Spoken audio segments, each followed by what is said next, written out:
अच्छा, आज हम करते हैं डेफिनेट इनडेफिनेट लूपिंग स्ट्रक्चर, यानी कि व्हाइल और डू व्हाइल का दो लूप के बाद फिर मैं कंट्रोल जो है वो शहाबुद्दीन को दे दूंगा, फिर ये आपको फंक्शंस कराएंगे टाइपस्क्रिप्ट के अंदर।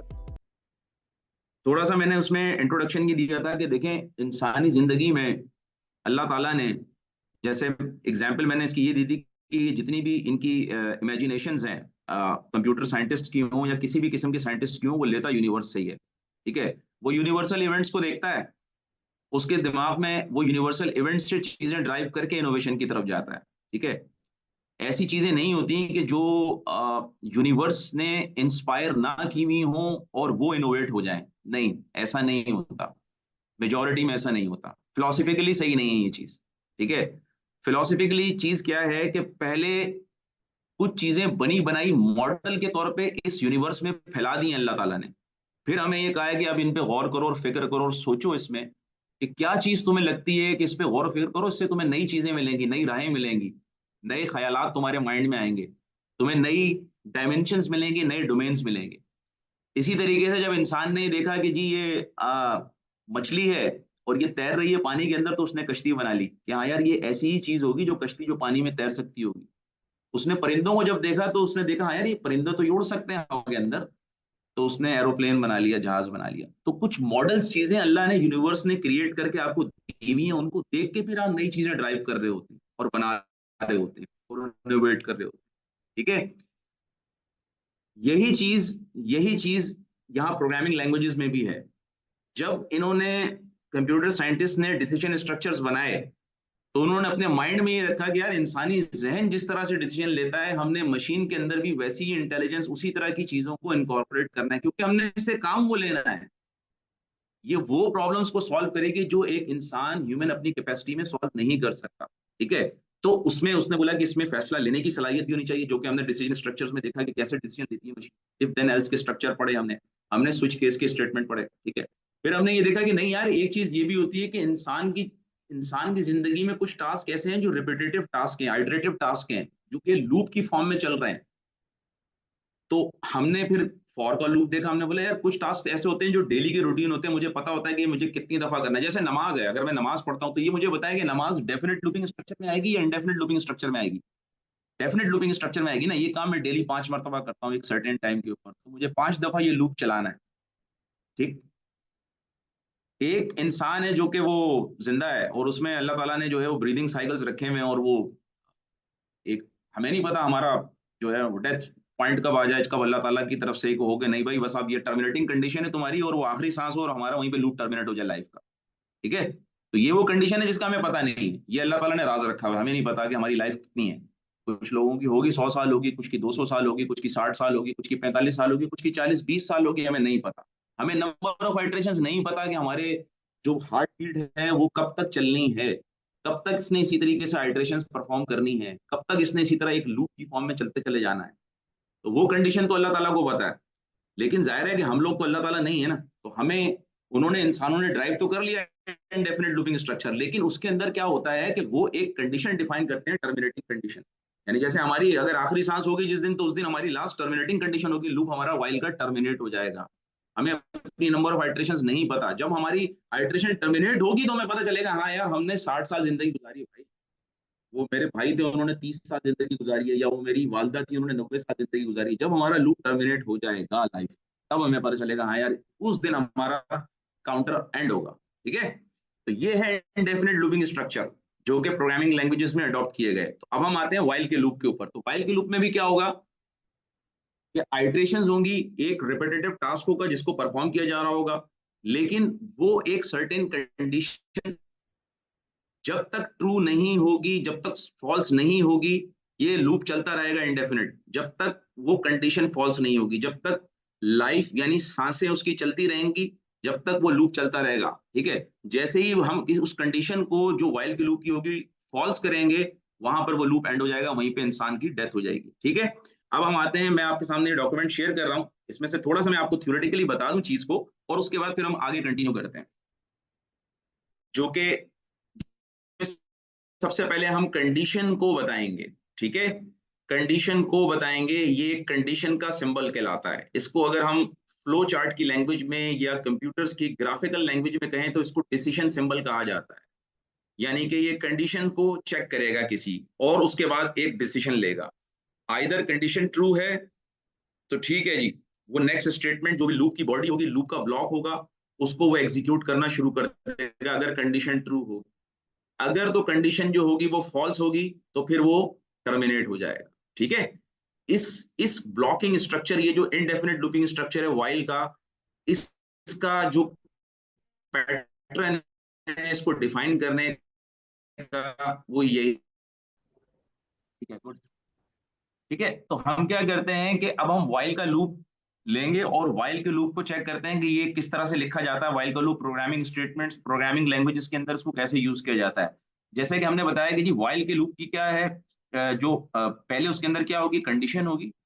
ठीक है, कंडीशन के बाद उसका हम ब्लॉक डिफाइन करेंगे और उस ब्लॉक के बाद यहां पर हम क्या लिखेंगे, वो स्टेटमेंट्स लिखेंगे जो कि हमने एग्जीक्यूट करनी है रिपीटेटिवली। ठीक है, अच्छा, अब कंडीशन को बनाने के लिए मैंने ये कहा कि ये इंडेफिनिट लूपिंग स्ट्रक्चर है, तो यहां पर हम कंडीशन लगाएंगे ट्रू की, ऑलवेज ट्रू कर देंगे इसको। ठीक है, या हम यहाँ पे इसको एक वेरिएबल में भी ले सकते हैं, एक बुलियन वेरिएबल लें, फ्लैग का ले लें,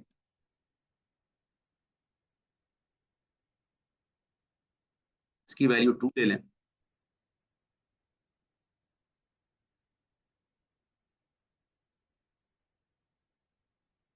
इसको आप F1 कह लें। ठीक है, अच्छा, ये ऊपर असल में कुछ कोड है जो कि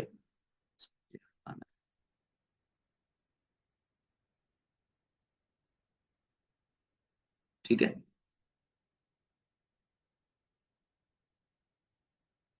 ठीक। अच्छा, एक मैंने काउंटर वैल्यू वैल्यू ली, काउंट, उसकी वैल्यू मैंने 0 ले ली। ठीक है, यस, उसको C1 ले ले, लेट्स से। ठीक, अच्छा, मैं क्या कर रहा हूं, मैंने ये कहा कि ये लूप उस वक्त तक चलेगा जब तक कि F1 में वैल्यू क्या रहेगी, F1 की ट्रू रहेगी। जैसे ही F1 की वैल्यू फॉल्स होगी, ये व्हाइल का लूप ब्रेक हो जाएगा। ठीक है, तो ये एक हमारा क्या है, इनडेफिनेट लूप है, इनडेफिनेट लूप है। अगर ये इनडेफिनेट लूप है, अगर ये इनडेफिनेट लूप है जो कि इनडेफिनेट टाइम तक चलता रहेगा, तो इसका मतलब ये है कि इसकी टर्मिनेटिंग कंडीशन मैंने डिफाइन करनी है। ठीक है, इसमें कोई फिक्स्ड लोकेशन नहीं है टर्मिनेटिंग कंडीशन की, कि जैसे फॉर के लूप में होता था। फॉर के लूप में तो क्या होता था कि हम क्या करते थे, फॉर, और यहाँ पर एक इनिशियलाइजेशन, एक इनिशियल वैल्यू देते थे, फिर यहाँ पर हम कंडीशन देते थे कि भाई टर्मिनेटिंग कंडीशन क्या होगी, और फिर यहाँ पर एक इंक्रीमेंट एंड डिक्रीमेंट देते थे, या जो भी हमने वैल्यू वहां पर इंक्रीज या डिक्रीज करनी होती थी। लेकिन इसके अंदर ऐसा नहीं है, इसके अंदर हमने जो टर्मिनेटिंग कंडीशन है वो खुद डिफाइन करनी है। इसके अंदर अगर हमने इंक्रीमेंट और डिक्रीमेंट डिफाइन करना है तो वो हमने खुद डिफाइन करना है। ठीक है, तो इसमें कोई पार्ट्स नहीं है बने हुए, जैसे कि फॉर के लूप में होता था कि यहाँ पे एक इनिशियलाइजेशन का पार्ट बना हुआ है, वो पहले इनिशियलाइज करता है वैल्यू को, फिर एक कंडीशन का पार्ट बना हुआ है, वहां पे कंडीशन चेक होती है, फिर एक इंक्रीमेंट एंड डिक्रीमेंट का पार्ट बना हुआ है, वहां पे इंक्रीज और डिक्रीज होती है वैल्यू। इसमें ऐसा नहीं है। ठीक है, तो अगर आप फॉर के लूप से कंपेयर करेंगे तो ये थोड़ा सा उससे इस तरह से डिफरेंट है। तो हमने क्या किया, हमने ये किया कि जी एक हमने फ्लैग ले लिया या एक F1 वेरिएबल ले लिया जो कि बुलियन वेरिएबल लिया, उसमें वैल्यू असाइन कर ली ट्रू। ठीक है, और वो वैल्यू हम यहाँ पे चेक कर रहे हैं वाइल F1, यानी कि वाइल F1 की जगह पर क्या आ जाएगा, ट्रू आ जाएगा। वाइल ट्रू, उस वक्त तक इस लूप को चलाओ, यानी इस ब्लॉक को चलाओ, ये ब्लॉक ऑफ कोड चलेगा। और इसमें क्या प्रिंट करो, कंसोल डॉट लॉग। मैंने ये कहा कि जनाब इसमें C1 की वैल्यू प्रिंट कर दें आप। ठीक है, C1 की जो भी वैल्यू है वो आप प्रिंट कर दें। तो मुझे ये बताएं कि अगर मैं यहाँ पर टर्मिनेटिंग कंडीशन डिफाइन नहीं करता तो C1 की वैल्यू तो ये लूप अनलिमिटेड टाइम के लिए, इंडेफिनिट टाइम के लिए चलता चला जाएगा। ठीक है, क्योंकि हमारी मशीन ऐसी है कि इसकी कुछ लिमिटेशंस है ना, हम इसको ऐसे थोड़ी छोड़ सकते हैं। ये तो आपका प्रोग्राम क्या करेगा, ये तो इस समझ लें कि इस मशीन को हैंग कर देगा। ठीक है, तो इसको हमने इनडेफिनेट को डेफिनेट बनाने के लिए एक टर्मिनेटिंग कंडीशन देनी है। फॉर एग्जांपल मैं ये कहता हूं कि जी मुझे C1 की वैल्यू 4 टाइम तक प्रिंट करानी है। जैसे सी की वैल्यू, C1 की value, C1 is equal to 4 हो जाए, जैसे सी की वैल्यू 4 हो तो ये क्या हो जाए, ये लूप टर्मिनेट हो जाए, ये लूप टर्मिनेट हो जाए। ठीक है, तो टर्मिनेट करने के लिए मुझे क्या करना पड़ेगा, मैं लिखूंगा, एक और स्टेटमेंट यूज होती है, उसको कहते हैं ब्रेक भी लिख सकता हूं। ब्रेक से क्या होगा कि ये इस इफ के ब्लॉक से, इस लूप के ब्लॉक से कंट्रोल क्या आ जाएगा, बाहर आ जाएगा। एक तो तरीकेकार ये है। दूसरा तरीकेकार क्या है कि मैंने ऊपर जो वेरिएबल लिया है वो क्या लिया है, बूलियन वेरिएबल f1, उसकी वैल्यू ली है मैंने ट्रू, तो मैं क्या कर दूं, इसकी वैल्यू को यहाँ पर मैं असाइन कर दूं f1 की वैल्यू को फॉल्स। ठीक है, मैंने f1 की वैल्यू फॉल्स असाइन कर दी। तो अब जैसे ही c की वैल्यू 4 होगी, जैसे ही c इज इक्वल टू 4 होगा, कंट्रोल इस इफ के ब्लॉक में आएगा और f1 की वैल्यू को फॉल्स करेगा, और जैसे ही यहाँ पर while के लूप का एंडिंग ब्लॉक आएगा, एंडिंग प्रेस आएगा, और वहां से कंट्रोल दोबारा while के लूप पे कंडीशन वाली उसके पार्ट पे जाएगा और चेक करेगा, तो उसको मिलेगी कंडीशन फॉल्स, उसके बाद वो लूप से बाहर आ जाएगा। ठीक है, तो अगर मैं यहाँ पर c1 की वैल्यू प्रिंट कराऊं, तो मैं प्रिंट कराता हूं द वैल्यू ऑफ c1। ठीक है, अच्छा, अब क्योंकि ये एक न्यूमेरिक वैल्यू है और हमें न्यूमेरिक वैल्यू को या एक्सप्रेशन को प्रिंट कराने के लिए हम क्या करते हैं, बैकटिक ऑपरेटर को यूज करते हैं, बैकटिक साइन को यूज करते हैं, और इस तरह से ये टेम्पलेट लिटरल्स कहलाते हैं। तो लिटरल्स की वैल्यू को हम इस तरह से प्रिंट करा सकते हैं। ठीक है, अच्छा, अच्छा, ये C1 की वैल्यू इज इक्वल टू 4 होगी, तो C1 की वैल्यू उस वक्त 4 होगी जब मैं C1 की वैल्यू को इंक्रीज करूंगा। अभी इनिशियल वैल्यू C1 की क्या है, वो 0 है। ठीक है, तो यहां पर मैं क्या करता हूं, C1 is equal to C1 plus 1, एक का इंक्रीमेंट कर देता हूं C1 की वैल्यू। तो जब भी while का लूप चलेगा, तो पहले C1 की वैल्यू क्या प्रिंट होगी, 0। फिर चेक होगा कि हाँ if C1 is equal to 4 है, जी 4 नहीं है, क्योंकि C1 की वैल्यू तो इनिशियल 0 है, तो ये इफ का चेक परफॉर्म ही नहीं होगा। कंट्रोल यहाँ आएगा, C1 की वैल्यू एक C1 is equal to C1 plus 1 होगी, दोबारा से कंट्रोल कहाँ जाएगा, इफ के ब्लॉक पे जाएगा, फिर चेक करेगा हाँ कंडीशन ट्रू है, कंडीशन ट्रू है, फिर कंसोल डॉट लॉग आएगा द वैल्यू ऑफ C1, फिर C1 की वैल्यू क्या प्रिंट हो जाएगी, 1 प्रिंट होगी। फिर चेक होगा क्या if C1 is equal to 4 है, नहीं 1 इज इक्वल टू 4 नहीं है, तो फिर दोबारा F1 के अंदर फॉल्स असाइन नहीं होगा। C1 के अंदर फिर एक का इंक्रीमेंट होगा, C1 is equal to C1 plus 1, फिर इस वाइल के लूप के एंड से आप दोबारा जाएंगे, तो ये उस वक्त तक चलता रहेगा जब तक कि C1 की वैल्यू 4 नहीं हो जाती। ठीक है, तो इसको हम प्रिंट करके देख लेते हैं, और यहाँ पे मैं एक और प्रिंट कराता हूँ स्टेटमेंट, कंसोल डॉट लॉग। अब लिख लेते हैं I am out of while loop. ठीक है, यहाँ पे मैं ये प्रिंट करा लेता हूँ। ठीक है, तो हम अपने इस प्रोग्राम को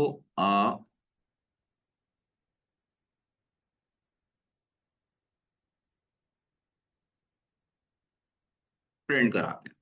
ठीक है, इसको हम चलाते हैं। इसको चलाने के लिए मैं क्या करूंगा कि एक और सेशन ले लेता हूँ, cmd, क्योंकि कंपाइल तो ये हो रहा है, वॉच मोड में चल रहा है।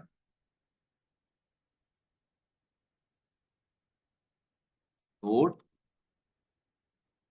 demo.js, देखें 0 से लेके 4 तक वैल्यू प्रिंट हुई C1 की, 0 और फिर 4, ये देखें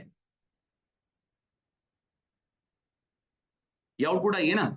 C1 की वैल्यू पहले क्या थी, 0 थी, और जैसे ही C1 की वैल्यू 4 यानी C1 प्लस 1, जैसे ही C1 की वैल्यू 4 हुई होगी, तो कंट्रोल यहाँ आया, कंट्रोल यहाँ आने के बाद इसने चेक किया F1 फ्लैग फॉल्स है, फ्लैग ट्रू है, यस ट्रू है, फिर कंसोल डॉट लॉग पे आया, द वैल्यू ऑफ C1 को इसने 4 प्रिंट किया, फिर यहाँ चेक किया if C1 is equal to 4, yes C1 is equal to 4, तो वैल्यू F1 में क्या असाइन हो गई, फॉल्स असाइन हो गई।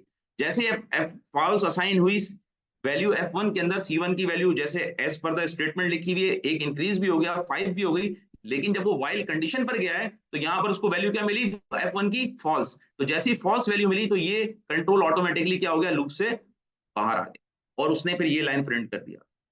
ठीक है, तो ये वाइल की लूप को डिफाइन करने का तरीकेकार था, जिसमें कि कंडीशन भी आप बताते हैं कि क्या कंडीशन है, ऑल्दो के वो इंडेफिनेट कंडीशन होती है, ऑल्दो के वो इंडेफिनेट कंडीशन होती है। तो जब इंडेफिनेट कंडीशन होगी, तो वो टर्मिनेटिंग कंडीशन उसमें आपने लाजमी बतानी है, नहीं तो आपका प्रोग्राम इंडेफिनेटली चलता रहेगा, वो फिर किसी कंडीशन पर टर्मिनेट ही नहीं होगा। इसी को टेस्ट कंडीशन भी कहा जाता है। अगर आप कंप्यूटर साइंस की थ्योरी पढ़ें, तो उसमें इस चीज को कहा जाता है टेस्ट कंडीशन, वो कंडीशन कि जिसपे लूप की एग्जिट वैल्यू लिखी जाएगी, लूप का टर्मिनेटिंग पॉइंट लिखा जाएगा, that is called test condition, उसको टेस्ट कंडीशन भी कहा जाता है। ठीक है, अच्छा, तो ये चीज आप लोगों को समझ में आई। बिल्कुल जिस तरह फॉर का लूप चलता है, ये भी एक लूप है, ये सारे टास्क रिपीटेडली यानी कि आइट्रेशन में रिपीटेटिवली परफॉर्म करेगा। जहां पर भी हमें इस तरह की आइट्रेशन की जरूरत होगी हम व्हाइल के लूप को यूज करेंगे। ठीक है, तो कुछ छोटे छोटे से असाइनमेंट्स हैं। अब मैं आपको टास्क दे रहा हूं कि ये चीजें आपने करनी है। जैसे कि फॉर एग्जाम्पल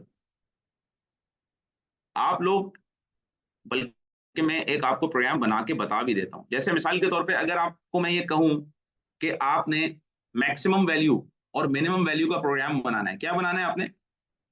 मैक्सिमम वैल्यू, और एक बनाना है आपने मिनिमम वैल्यू।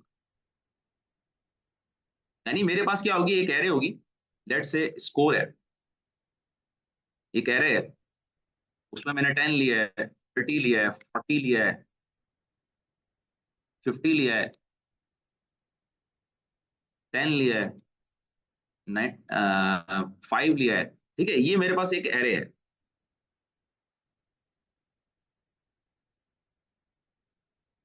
नंबर्स की मैंने एक एरे ली।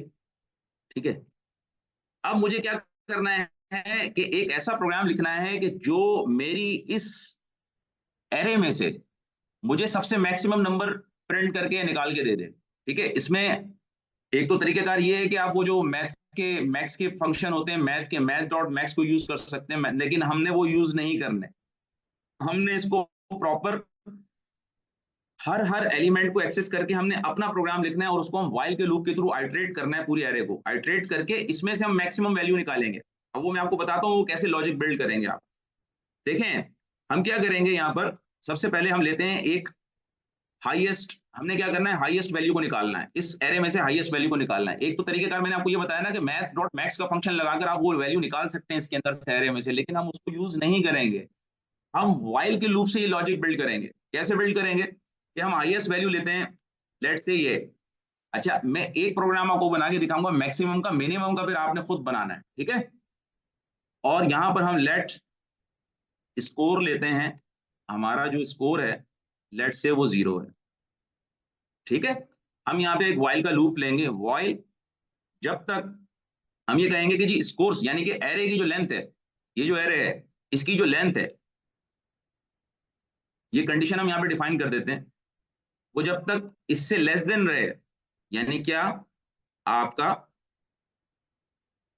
लेट काउंटर, जब तक काउंटर की वैल्यू, या हम इसको C2 कह लेते हैं, चलें आसान कर लेते हैं, C2 की वैल्यू लेस देन रहे स्कोर्स एरे डॉट लेंथ से, उस वक्त तक आप इस लूप को चलाओ व्हाइल के। ठीक है, स्कोर्स डॉट लेंथ क्या देगा, वो इसको जो भी एरे की लेंथ है वो रिटर्न करेगा, और जब तक C2 की वैल्यू एरे की लेंथ से लेस रहेगी उस वक्त तक ये लूप चलता रहेगा। अच्छा, जब तक ये लूप चलेगा तो मैं करूंगा क्या, मैं करूंगा ये कि मैं ये कंपेयर करूंगा यहाँ पर इफ क्या जो भी इस वक्त एरे की करंट वैल्यू है, जो भी एरे की करंट वैल्यू है,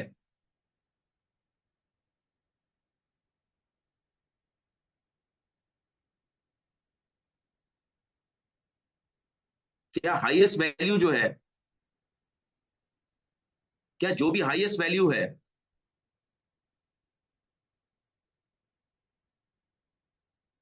ठीक है, यानी कि ये मैंने क्या किया, इसका इंडेक्स बना लिया, C2 को मैंने इंडेक्स बना लिया एरे का। अब इस वक्त C2 की वैल्यू है 0, इसका मतलब है ये रेफर कर रहा है इस वक्त पहली वैल्यू को एरे की, और हाईएस्ट वैल्यू के अंदर वैल्यू क्या पड़ी हुई है 0। तो क्या 0 जो है वो लेस देन 10 है? यस, अगर 0 लेस देन 10 है तो फिर हाईएस्ट वैल्यू को क्या असाइन कर दो, जो भी करंट वैल्यू है। तो जो भी, अगर हाईएस्ट वैल्यू, जो भी हाईएस्ट वैल्यू है वो अगर लेस देन है एरे के किसी भी एलिमेंट से, तो वो वैल्यू फिर असाइन हो जाएगी हाईएस्ट वैल्यू को। तो ये इसका समझ लें कि क्रैक है इस एल्गोरिथम का, कि आपने मैक्सिमम निकालना कैसे। ठीक है, अच्छा, अब क्या होगा, अब आपने क्या करना है, आपको पता है कि इसके अंदर कोई इंक्रीमेंट डिक्रीमेंट टाइप का कोई पार्ट तो होता नहीं है, तो हमें इसका काउंटर भी खुद ही मेंटेन करना है। तो अब हम C2 की वैल्यू को इंक्रीज करेंगे, C2 इज इक्वल टू, वरना तो ये इनडेफिनेट टाइम तक के लिए चलता रहेगा, क्योंकि C2 की वैल्यू तो कभी इंक्रीज ही नहीं होगी ना डिक्रीज होगी। तो यहाँ पर हमें इसका इंक्रीमेंट और डिक्रीमेंट डिफाइन करना है, क्योंकि इस लूप को हमें टर्मिनेट भी तो करना है। इसकी टर्मिनेटिंग कंडीशन यहीं पे डिफाइन है, इसके कंडीशनल ब्लॉक के अंदर इसकी टर्मिनेटिंग कंडीशन डिफाइन है कि अगर C2 उस वक्त तक, जब तक कि वो स्कोर्स डॉट लेंथ से लेस रहेगा, उस वक्त तक ये लूप चलेगा। तो C2 इज इक्वल टू में क्या लिखूंगा, C2 प्लस 1। जैसे ही मैं C2 is equal to C2 plus 1 लिखूंगा, इसका मतलब क्या हुआ कि जब जब ये लूप चलेगा उसमें एक एक दफा एक एक का C2 की वैल्यू में इंक्रीमेंट होगा। तो जब C2 की वैल्यू में इंक्रीमेंट होगा तो यहाँ से स्कोर की जो इंडेक्स वैल्यू है वो भी इंक्रीज होगी। तो पहले पहला एलिमेंट चेक होगा, फिर दूसरा एलिमेंट चेक होगा, फिर तीसरा एलिमेंट चेक होगा, फिर चौथा एलिमेंट चेक होगा, फिर पांचवा एलिमेंट चेक होगा, छठा एलिमेंट चेक होगा, और फिर आखिरी एलिमेंट चेक होगा। एट द एंड क्या होगा, जैसे ही ये लूप खत्म होगा तो हमारे पास हाईएस्ट के अंदर इस एरे की जो सबसे हाईएस्ट वैल्यू लिखी हुई है इस आइटम में, आप ये बताएं कि इस एरे के अंदर जो सबसे हाईएस्ट वैल्यू वो क्या लिखी हुई है, वो लिखी हुई है 50, वो प्रिंट होगा। कैसे, अब यहाँ पे प्रिंट करके देख लेते हैं, कंसोल डॉट लॉग।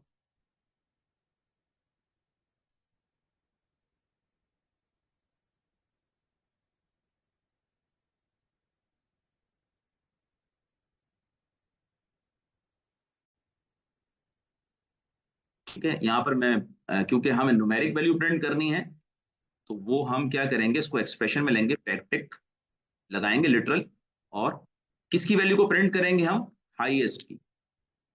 ठीक है, ये हम प्रिंट करेंगे। ठीक, अब हम इसको चलाते हैं प्रोग्राम को और देखते हैं कि इसका आउटपुट क्या आता है। ठीक, अब ऊपर वाला जो हमारा जो व्हाइल का लूप है उसको हम कमेंट आउट कर देते हैं ताकि ये एग्जीक्यूट ना हो। ठीक है, तो अब हमारा यही लूप जो है चलेगा, और ये लूप क्या करेगा, इस लूप में लॉजिक क्या लिखी है कि ये एरे की सबसे हाईएस्ट वैल्यू को निकाल के आपको दे देगा। ठीक है, और वो कैसे मैंने लॉजिक बिल्ड की है कि मैं हाईएस्ट वैल्यू को कंपेयर कर रहा हूं किससे, एरे के हर एलिमेंट से। तो जो भी एरे का सबसे हाईएस्ट एलिमेंट होता है वो मैं हाईएस्ट वैल्यू को असाइन कर देता हूं। ठीक है, अब देखें ये कैसे चलेगा प्रोग्राम। अभी हम इसको चलाते हैं,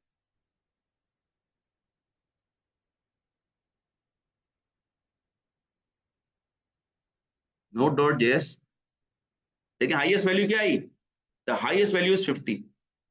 तो ये लॉजिक समझ में आई आप लोगों को। अच्छा, अब अगर मैं आपसे बोलूं कि आपने मिनिमम वैल्यू निकालनी है इसमें, क्या 5 कैसे निकालेंगे, इस लेस देन को खाली आप क्या कर लेंगे, ग्रेटर देन में कन्वर्ट कर लेंगे। अगर हाईएस्ट वैल्यू जो है वो ग्रेटर देन है स्कोर डॉट C2 से, तो स्कोर डॉट C2 यानी जो वो मिनिमम है वो असाइन कर दे किसको, इसको। इसको आप हाईएस्ट की जगह पे मिनिमम वैल्यू ले सकते हैं इस वेरिएबल को। इतना सा चेंज करेंगे और ये चीज आपकी कन्वर्ट हो जाएगी मिनिमम वैल्यू के प्रोग्राम में। ठीक है, तो ये चीज समझ में आई। तो अब आपने एक तो प्रोग्राम ये बनाना है कि मिनिमम वैल्यू का व्हाइल के लूप से ही, और फिर आपने हाईएस्ट वैल्यू का प्रोग्राम देख लिया। अच्छा, और आप क्या कर सकते हैं इसके थ्रू, आप क्योंकि देखें इसको आप चलाएंगे ऐसी जगहों पर जहां पर आपको आइट्रेशंस चाहिए हो। ठीक है, लूप्स को वहां पे चलाया जाता है जहां पर आपको आइट्रेशंस चाहिए होती हैं। तो जैसे कि एरे के एलिमेंट्स होते हैं, एरे के एलिमेंट्स को आइट्रेट करना होता है ना, लूप्स में लेकर आना होता है, उसके ऊपर कुछ मैनिपुलेशन परफॉर्म करनी होती है। तो ऐसी कंडीशंस में जब हमें एरे को आइट्रेट करना होगा तो वहां पे लूप्स को यूज करेंगे। ठीक है, कहीं पे इंडेफिनेट, कहीं से हमें कोई चीज ऐसी कंडीशन है कि जहां पर हमें लेट से किसी फाइल से रीडिंग करनी है, किसी फाइल से डेटा को रीड करना है, किसी डेटाबेस से डेटा को रीड करना है, तो वहां पे लूप्स को इस्तेमाल करेंगे। तो ये सारे वो जगह हैं जहां पे आप आइट्रेशंस को यूज करते हैं। तो ये चीजें अगर आपको समझ में आ गई हैं तो क्या मैं यहीं पे स्टॉप कर दूं या एक और असाइनमेंट दे दूं।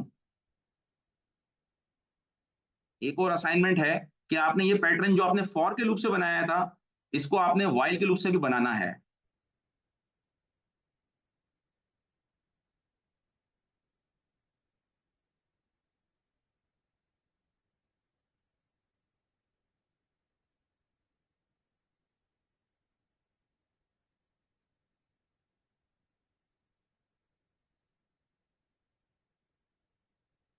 ठीक है, ये दो पैटर्न्स आपने व्हाइल के लूप से भी बनाने हैं। ये फॉर के लूप से तो आपने बनाए थे, लेकिन अब आपने इसको व्हाइल के लूप से भी बना के दिखाना है।